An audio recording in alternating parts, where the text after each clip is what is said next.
in a magazine called Inside Israel, the August 1996 edition. Now, this is an Israeli source, a Jewish source.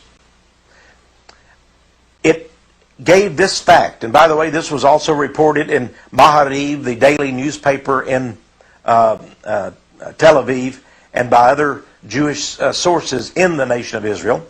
Let me just read a little bit to you here. It says, on May 3rd, 1996, Tel Aviv police raided an apartment joined by reporters from the state-run television news program and the daily newspaper Devar Rishon. They found a bizarre scene. The walls were covered in Latin script. Skulls and bones graced the shelves.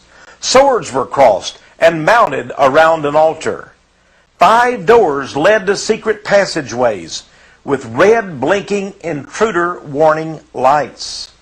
The news report the next day announced, quote, the apartments were used for ceremonies by the Freemasons, an organization whose membership, and we're talking about Israeli membership, Jewish membership, whose membership boasts cabinet ministers and high-ranking army officers. Fascinating.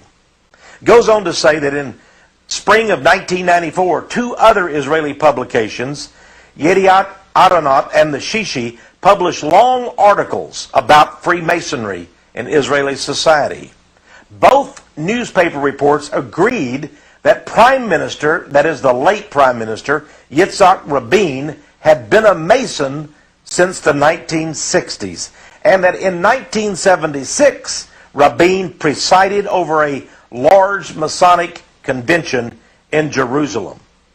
Benjamin Netanyahu, the Prime Minister, was also said to be a Mason.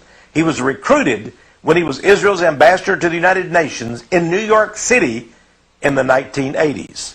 Both newspapers observed that King Hussein, now he's a Muslim, isn't he? Yes, he is. He's an Arab.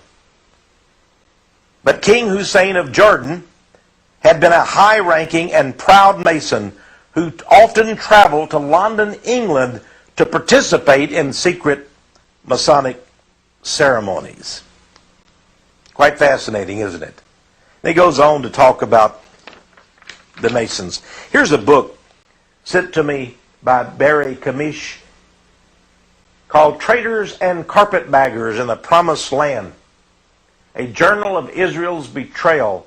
Mr. Kamish is a very fascinating writer. He talks in here about the Kissinger connection, the CFR connection, the Clinton connection, the Vatican connection, the Mormon connection, the Rabin assassination connection, and there is a chapter in here about the Masons who appear to be in control of the nation of Israel.